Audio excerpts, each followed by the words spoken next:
ಇತ್ತೀಚಿನ ಸಂಚಿಕೆಗಳನ್ನು ಜಾಹೀರಾತಿನ ಕಿರಿಕಿರಿ ಇಲ್ಲದೆ ನೋಡಿ.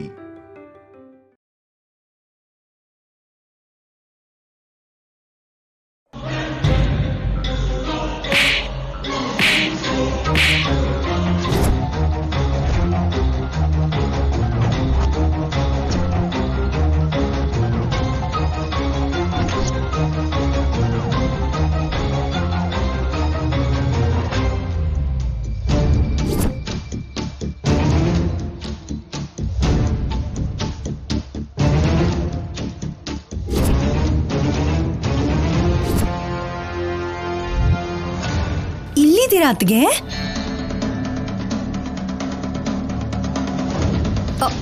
ಹುಟ್ಟಿದ ದಿನ ಹೊಡೆದ್ರು ಅತ್ತೆ. ನಿಮ್ ಕೆನ್ನೆ ಟೊಮೆಟೊ ಹಣ್ಣಿನ ಹಾಗೆ ಕೆಂಪಾಗಿದೆ ಅತ್ಗೆ. ಹೊರಗಡೆ ಹೋಗ್ಬೇಡಿ. ಯಾರಾದ್ರೂ ನೋಡಿದ್ರೆ ದಮಯಂತಿಗೆ ಮೊಮ್ಮಗ ಇದ್ರು ಸರಿ, ಅವ್ರಮ್ಮ ಇನ್ನು ಕೆನ್ನೆ ಪೂರಿ ತರ ಉಬ್ಬು ಹಾಗೆ ಹೊಡಿತಾರೆ ಅಂತ ಊರೆಲ್ಲ ಮಾತಾಡ್ಕೋತಾರೆ. ಪಾಪ ಅತ್ಗೆ ನೀವು. ನಿಮ್ಗೇನೋ ಅತ್ತೆ, ನನ್ಗೇನೋ ನನ್ ಗಂಡ ಸರಿ ಹೋಗ್ತಾರೆ. ಮಾತಾಡಿದ್ರೆ ಬಿಟ್ಬಿಡ್ತೀನಿ ಅಂತಾರೆ. ನಾನು ನೋಡಿದ್ರೇನೆ ಯಾವ್ದೋ ಶತ್ರು ನೋಡ್ತಿದ್ದೀನಿ ಅನ್ನೋ ಹಾಗೆ ನೋಡ್ತಾರೆ. ನನ್ನ ಮೈಗಾಗಿರೋ ನೋವಿಗೂ ಹಣೆ ಮೇಲಿರೋ ಹಣೆ ಬರಹಕ್ಕೂ ಕಾರಣ ಆ ಅನುಪಮ. ಆ ಅನುಪಮನೇ ಭಾರ ಅಂದ್ಕೊಂಡ್ರೆ ಅವಳ ಜೊತೆಗೆ ಇನ್ನೊಂದು ಬಾಲ ಅಂಟಿಸ್ಕೊಂಡು ಬಂದಿದ್ದಾಳೆ. ಅನುಪಮ ಕಾಲಿಟ್ಟ ದಿನದಿಂದ ನನಗೆ ಈ ಮನೆಯಲ್ಲಿ ಯಜಮಾನಿತನ ಹೊರಟೋಯ್ತು. ನೀನು ಕೈಲಾಗದೇ ಇರೋಳು ಅನ್ನಿಸ್ಕೊಂಡೆ. ಇನ್ನು ಈ ಕಲ್ಯಾಣಿ ಬಂದಾಗಿಂದ ನನಗೂ ನಿನ್ಗೂ ಇಬ್ಬರಿಗೂ ನೆಮ್ಮದಿ ಹೋಯ್ತು, ಬೆಲೆನೂ ಹೋಯ್ತು. ನಾವ್ ಏನೇ ಮಾಡಿದ್ರು ನಮ್ದೇ ತಪ್ಪು ಅನ್ನೋಕೆ ಶುರು ಮಾಡಿದ್ರು. ಆವಾಗ ಅನ್ಸುತ್ತೆ ಅತ್ತಿಗೆ, ಈ ಮನೆಗ್ ದೂರವಾಗಿರ್ಬೇಕು, ತವ್ರ ಮನೆಗೆ ಹೋದ್ರೇನೆ ಚೆನ್ನಾಗಿರುತ್ತೇನೋ ಅಂತ. ಅದೇ ತಪ್ಪು. ಹೇಡಿಗಳು ಓಡ್ ಹೋಗ್ತಾರೆ. ಬುದ್ಧಿವಂತರು, ಧೈರ್ಯವಂತರು ಏನೇ ಬಂದ್ರೂ ಎದುರಿಸಿ ನಿಲ್ತಾರೆ. ನೀನು ಹೇಡಿನಾ? ನಾನ್ ಹೇಳಿ ಏನತ್ಗೆ? ತುಂಬಾ ಧೈರ್ಯವಂತಳು ನಾನು. ಹೌದಾ? ಹಾಗಾದ್ರೆ ಅವ್ರನ್ನ ನಮ್ಮ ಮನೆಯಿಂದ ಓಡ್ ಹೋಗೋ ಹಾಗೆ ನಾವು ಮಾಡಬೇಕು. ಇಲ್ಲ, ಎಲ್ರೂ ಸೇರಿ ಅವ್ರನ್ನ ಮನೆಯಿಂದ ಹೊರಗಡೆ ಹಾಕೋ ಹಾಗೆ ಮಾಡಬೇಕು. ಸೀರೆ, ಬಳೆ, ಪಾಯಸ, ಕೆನ್ನೆ ಗೇಟು ಇದ್ಯಾವುದು ನಮ್ಮನ್ನ ಬದಲಾಯಿಸಬಾರ್ದು. ಅನುಪಮಗೆ ಊಟ ಹಾಕೋದೇ ಜಾಸ್ತಿ ಅಂದ್ರೆ ಅಗ್ರತಾಂಬೂಲ ಕೊಡ್ತಾ ಇದ್ದಾರೆ. ನನಗಿಂತ ಜಾಸ್ತಿ ಈ ಮನೇಲಿ ನಿನಗೆ ಹಕ್ಕಿದೆ. ಮನೆ ನಡ್ಸೋದಿಕ್ಕೆ ಕಷ್ಟಪಡ್ತಾ ಇರೋದು ಚಿನ್ನಿನೇ ಅಲ್ವಾ? ಅಂದಮೇಲೆ ಈ ಮನೆಗೆ ಯುವರಾಣಿ ನೀನೇ ತಾನೇ. ಆದ್ರೆ ನೀನ್ ಮಾತ್ರ ಅಳ್ತಾ ನಿಂತಿದ್ಯಾ. ನೀನ್ ಹೀಗೆ ಮೆತ್ತಗಿದ್ರೆ ನಿನ್ನ ತುಳಿದು ಬಿಡ್ತಾರೆ. ಸಾಕಿದ್ ನಾಯಿ ತರ ನಡೆಸ್ಕೋತಾರೆ. ಆಗ ನೀನವ್ರು ಬೊಗಳು ಅಂದಾಗ ಬೊಗಳ್ಬೇಕು, ಕಚ್ಚು ಅಂದಾಗ ಕಚ್ಚಬೇಕು, ಹೋಗು ಹೊರಗಡೆ ಅಂದಾಗ ಹೋಗ್ಬೇಕು. ನೀವ್ ಹೇಳೋದ್ ನಿಜಾನೇ ಅನ್ನಿಸ್ತಿದೆ ಅತ್ಗೆ. ಇವಾಗ ನಾನು ಏನ್ ಮಾಡ್ಬೇಕು?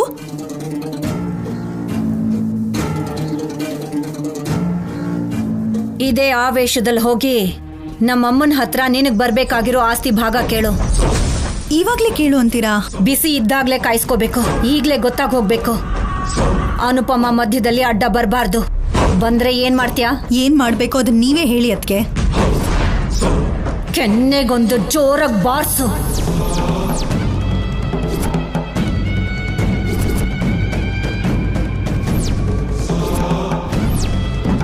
ಮಡಿಕೆಗೆ ಆಸಿಡ್ ಹಾಕಿದಾಗ ನಿನಗೆ ಹೇಗ್ ಹೊಡೆದ್ಲೋ ಅದಕ್ಕಿಂತ ಜೋರಾಗಿ. ರಿಟರ್ನ್ ಗಿಫ್ಟ್ ಅಂತಾಯ್ತು. ಹೌದು. ಕೆನ್ನೆಗ್ ಬೀಳೋ ಏಟಿನ ಸೌಂಡು ಹೊರಗಡೆ ವೇಟ್ ಮಾಡ್ತಾರೋ ನನಗ್ ಕೇಳಿಸಿದ್ರೆ 1,00,000 ಕೊಡ್ತೀನಿ. ಅನುಪಮ ಅಡ್ಡ ಬರ್ಬೇಕು, 1,00,000 ನಿಮ್ ಹತ್ರ ತಗೋತೀನಿ ಅತ್ತಿಗೆ. ನಿಮ್ ಮಾತ್ ಕೇಳ್ತಿದ್ರೆ ನನಗ್ 100 ಆನೆ ಬಲ ಬಂದಾಗಿದೆ ಅತ್ತಿಗೆ. ಆಶೀರ್ವಾದ ಮಾಡಿ. ನಿನ್ನ ಆಸ್ತಿ ನಿನಗ್ ಬರ್ಬೇಕು. ಹೋಗು.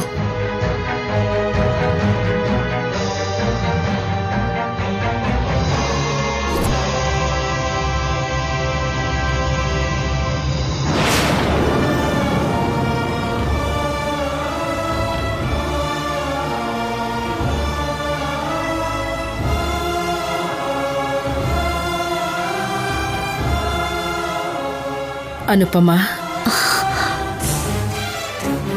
ನಾವ್ ಯೋಚನೆ ಮಾಡಬೇಕಾಗಿರೋದು ನಮ್ಮವ್ರು ಅನ್ಕೊಂಡವ್ರ ಬಗ್ಗೆ ಅಷ್ಟೇ ಹೊರತು ನಮ್ಮ ಮನ್ಸಿಗೆ ನೋವು ಕೊಡೋರ್ ಬಗ್ಗೆ ಅಲ್ಲ. ದಮಯಂತಿ ಬಗ್ಗೆ ಯೋಚನೆ ಮಾಡೋದನ್ನ ಬಿಟ್ಬಿಡು. ಸರಿಯಮ್ಮ.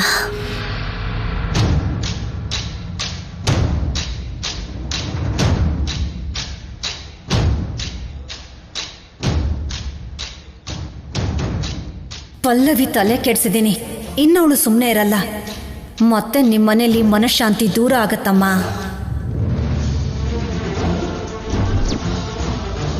ಏನತ್ತೆ ಅಲ್ಲಿ ನಿಂತ್ಕೊಂಡು ಅಜ್ಜಿ ಕಡೆನೆ ನೋಡ್ತಾ ಇದ್ದಾರೆ? ಚಿಕ್ಕಮ್ಮನ ಜೊತೆ ಸೇರಿ ಏನಾದರೂ ಜಗಳ ಕ್ರಿಯೇಟ್ ಮಾಡಕ್ ಹೋಗ್ತಿದಾರಾ?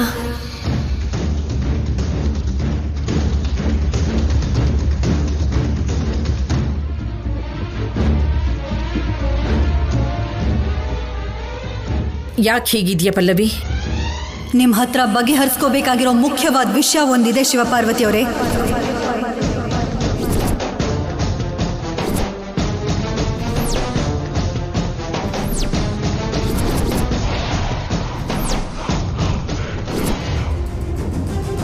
ಪಲ್ಲವಿ, ಯಾಕೆ ಹಾಗಮ್ಮನ ಹೆಸರಿಡ್ದು ಕರೀತಿದ್ಯಾ? ಹೊಟ್ಟೆ ಉರ್ದು. ಏನ್ ನೀನು ಹೇಳ್ತಿರೋದು? ನಾನ್ ನಿಮ್ಮ ಹತ್ರ ಮಾತಾಡ್ತಿಲ್ಲ ಅನುಪಮಮ್ಮ. ನಾನ್ ಶಿವಪಾರ್ವತಿ ಅವ್ರ ಹತ್ರನೇ ಮಾತಾಡ್ಬೇಕು, ಬಗೆಹರಿಸ್ಕೋಬೇಕು.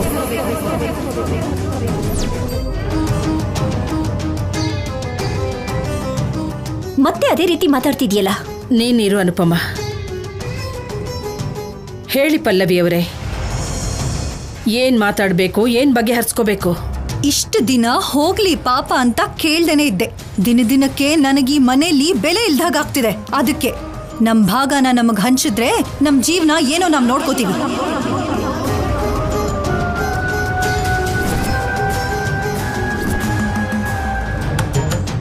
ನನ್ನ ಕುಟುಂಬನ ಒಡಿಬೇಕು ಅಂತ ನೋಡ್ತಿದ್ಯಾ ನಿನ್ನ?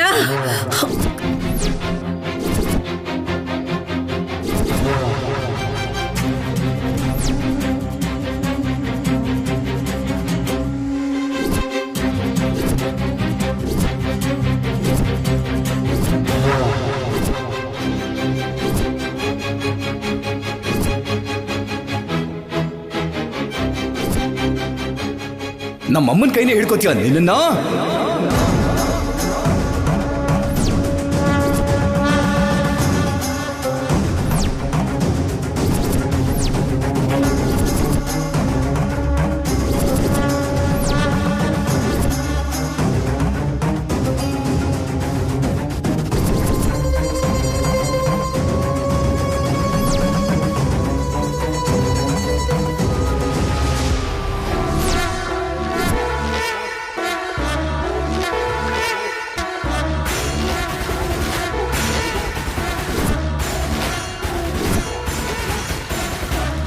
ಪಲ್ಲವಿ, ಏನ್ ಮಾಡ್ತಿದ್ಯಾ ನೀನು?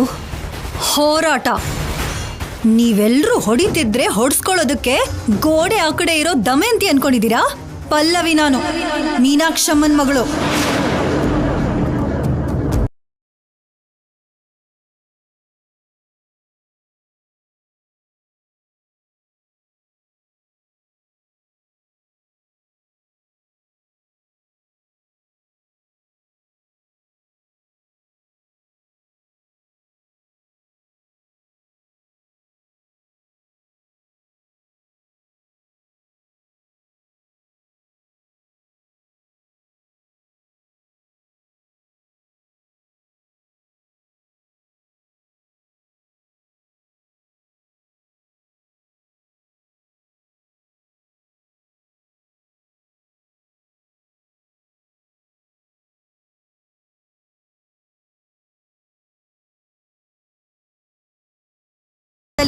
ನನ್ ಭಾಗದ ಆಸ್ತಿ ಪೇಪರ್ಗಳು ನನ್ ಕೈಯಲ್ಲಿರ್ಬೇಕು. ಇಲ್ಲ ಆಗಲ್ಲ ಅಂತ ಮಾತ್ ಬದಲಾಯಿಸಿದ್ರೆ ನಾನು ಕೋರ್ಟ್ಗೆ ಹೋಗ್ತೀನಿ. ಮನೇಲಿರೋರ್ ಎಲ್ಲರನ್ನೂ ಕೋರ್ಟಿಗೆ ಎಳಿತೀನಿ.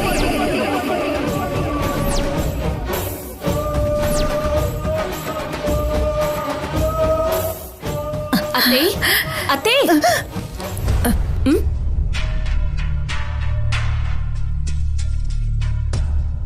ಹಾಗಾದ್ರೆ ಇದು ಕನ್ಸಾ?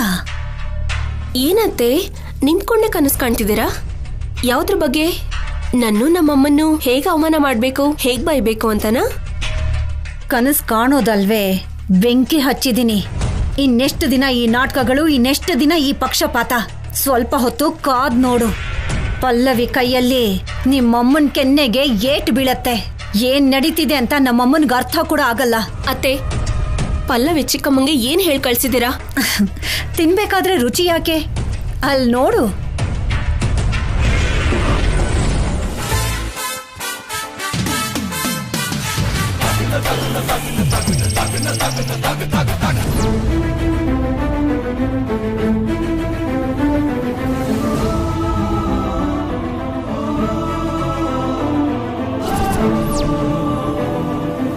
ನನ್ನ ಕ್ಷಮಿಸಿ ಅತ್ತೆ, ನಿಮ್ಮನ್ನ ಅಪಾರ್ಥ ಮಾಡ್ಕೊಂಡಿದ್ದೆ.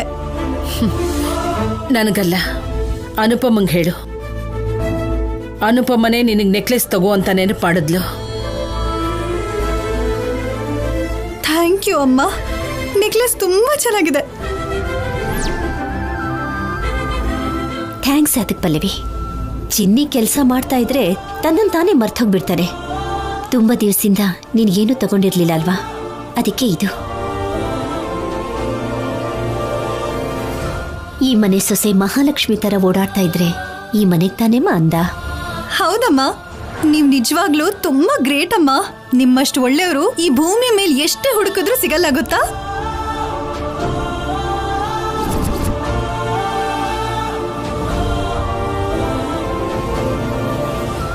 ಅನುಪಮನ್ ಕೆನ್ನೆಗ್ ಬಾರಿಸ್ತೀನಿ ಅಂತ ಹೋದ್ಯಲ್ಲೇ, ಇವಾಗೇನ್ ಹೊಸ್ದಾಗ್ ಹೊಗಳ್ತಿದ್ಯಾ?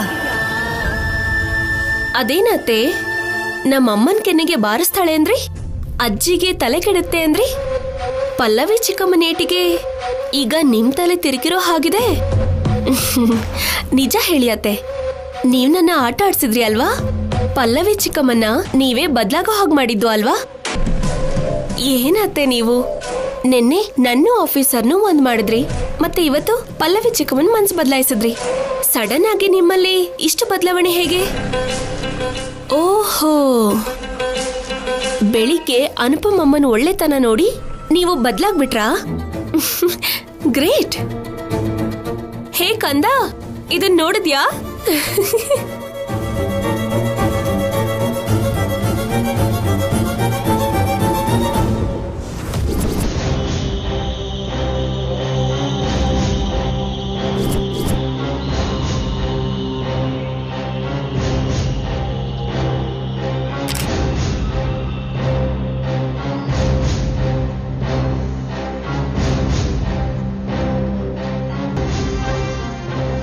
ನಿನ್ನ ಸಾಯಿಸಿ ನನ್ನ ಮಗ ಕೊಲೆಗಾರ ಆಗೋದು ನನಗಿಷ್ಟ ಇಲ್ದೇ ಇರೋದ್ರಿಂದ.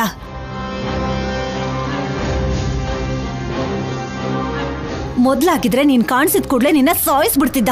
ಆದ್ರೆ ಈಗ ನಿನ್ ಬಗ್ಗೆ ಯೋಚನೆ ಮಾಡೋದನ್ನೇ ಬಿಟ್ಬಿಟ್ಟಿದ್ದಾನೆ.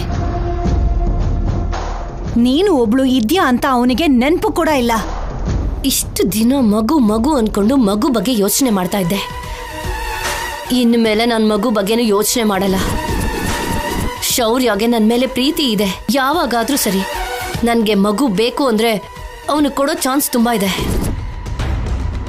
ಹಾಗಲ್ದೇನೆ ಶೌರ್ಯ ಕಲ್ಯಾಣಿ ಮೇಲೆ ಪ್ರೀತಿನ ಜಾಸ್ತಿ ಮಾಡ್ಕೊಳ್ತಾ ಹೋದ್ರೆ ಖಂಡಿತ ನನ್ನ ಮರಿತಾನೆ. ಇವಾಗ್ಲೇ ಆದ್ರೆ ಶೌರ್ಯಗೆ ಹತ್ರ ಆಗೋದಕ್ಕೆ ಕಲ್ಯಾಣಿ ನನ್ನ ಮಗುನ ಪ್ರೀತಿಯಿಂದ ನೋಡ್ಕೋತಿದ್ದಾಳೆ. ಒಂದು ವೇಳೆ ಶೌರ್ಯ ಕಲ್ಯಾಣಿಗೆ ಮಕ್ಕಳಾದ್ರೆ ನನ್ನ ಮಗುನ ಕೀಳಾಗಿ ನೋಡ್ಕೋತಾಳೆ. ಅಗತ್ಯ ಬಿದ್ರೆ ನನ್ನ ಮೇಲಿರೋ ಕೋಪನ ನನ್ನ ಮಗು ಮೇಲೆ ತೋರಿಸ್ತಾಳೆ. ಅದಕ್ಕೆ ಶೌರ್ಯ ಕಲ್ಯಾಣಿ ಇಬ್ರು ಜೊತೆಲಿ ಇರಬಾರ್ದು.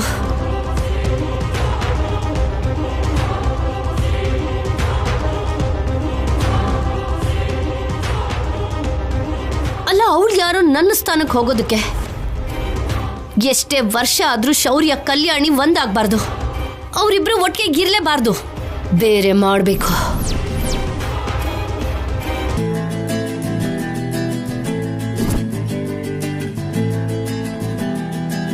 ಬಾವಂಗೆ ಆಟ ಆಡಿಸ್ಬೇಕು.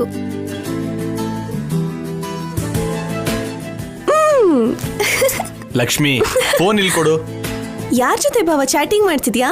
ನಿನ್ ಗರ್ಲ್ ಫ್ರೆಂಡಾ? ನಾನು ನೋಡ್ತೀನಿ. ಇವಳು ಸಂಪದ ನಾನು ಮಾಡಿರೋ ಚಾಟಿಂಗ್ ನೋಡಿದ್ರೆ ಕತೆ ಪೂರ್ತಿ ಉಲ್ಟಾ ಹೊಡೆಯುತ್ತೆ. ಲಕ್ಷ್ಮಿ, ಬೇರೆಯವ್ರ ಫೋನ್ನ ನೋಡಬಾರ್ದು, ತಪ್ಪು. ನೀ ನನ್ನ ಭಾವನೆ ಅಲ್ವಾ, ನೋಡ್ಬೋದು. ಲಕ್ಷ್ಮಿ, ಇಲ್ಲಿ ಕೊಡು. ಏಯ್ ನಾ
ದಿನ ದಿನ ಸಿದ್ದು ಕೂಡ ನನಗೆ ದೂರ ಆಗ್ತಾ ಲಕ್ಷ್ಮಿಗೆ ಹತ್ರ ಆಗ್ತಿದ್ದಾನೆ ಅನ್ನಿಸ್ತಿದೆ. ಸಿದ್ದು ಮನ್ಸಲ್ಲಿ ಏನಿದೆ ಅಂತ ಹೇಗೆ ತಿಳ್ಕೊಳ್ಳೋದು? ಆದಷ್ಟು ಬೇಗ ನಾನು ಸಿದ್ದು ಇಲ್ಲಿಂದ ಹೊರಟು ಹೋಗ್ಬೇಕು.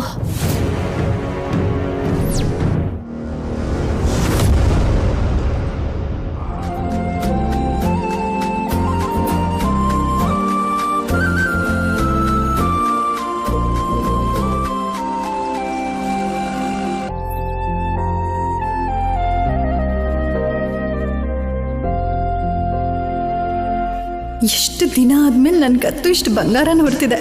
ಬೆಳಗ್ಗೆ ಯಾರ ಮುಖ ನೋಡಿದ್ನೋ ತುಂಬ ವರ್ಕೌಟ್ ಆಯಿತು. ಹಾಗೇನೆ ದಿನ ಅವ್ರ ಮುಖನೇ ನೋಡಬೇಕು.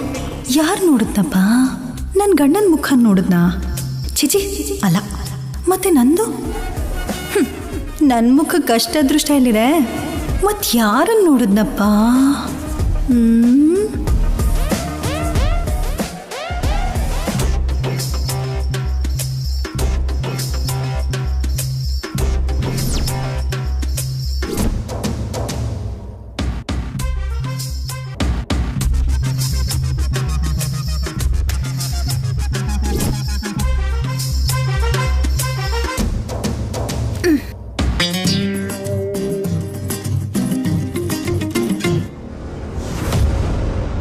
ಕಾಲ್ ಒತ್ತಿದ್ ಸಾಕು, ಬಾ ಇಲ್ಲಿ. ಬಾರೆ, ಒಂದು ನಿಮಿಷ ಹಿರಿಯತ್ಗೆ ಮಲ್ಕೊಂಡಿದಾರೋ ಇಲ್ವೋ ನೋಡ್ ಬರ್ತೀನಿ. ಅಮ್ಮ ಮಲ್ಕೊಂಡಿದ್ದಾಳೆ, ನೀನು ಬಾ.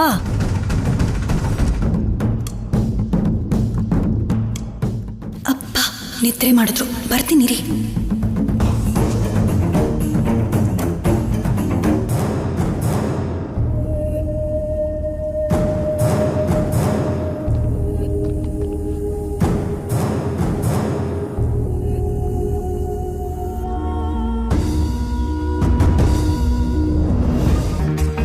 ಏನತ್ಗೆ ತಲೆ ಕೆಟ್ಟೋಳೆ. ಏನು ಅಂತಿದ್ಯಲ್ಲ? ನೀನ್ ಹೋಗಿದ್ ಕೆಲ್ಸ ಏನು, ಮಾಡ್ತಾ ಇರೋ ಕೆಲ್ಸ ಏನು? ಹುಲಿ ತರ ಹೋಗಿ ಇಲಿ ತರ ಕಾಲು ಒತ್ತುತ್ತಿದ್ಯಾ. ನಾನು ಕೇಳ್ಬಿಡೋಣ, ಜಗಳ ಮಾಡ್ಬಿಡೋಣ ಅಂತಾನೆ ಹೋದೆ ಅದ್ಕೆ. ಆದ್ರೆ ಕಣ್ಮುಂದೆ ಈ ನೆಕ್ಲೆಸ್ ಇಟ್ರು, ತಗೊಳ್ದೆ ಇರೋಕ್ ಆಗ್ಲಿಲ್ಲ. ನೋಡಿದ್ರ ಅದ್ಕೆ ನನಗೆ ಎಷ್ಟು ಚೆನ್ನಾಗಿ ಹೊಂತಿದ್ಯೋ. ಬೊಗಳು ನಾಯಿಗೆ ಬಿಸ್ಕೆಟ್ ಹಾಕಿ ಸೈಲೆಂಟ್ ಮಾಡ್ದ ಹಾಗೆ ಈ ನೆಕ್ಲೆಸ್ ನೀನು ಕೊಟ್ಟಿದ್ದಾರೆ ಕಣೆ ಪೆದ್ದಿ.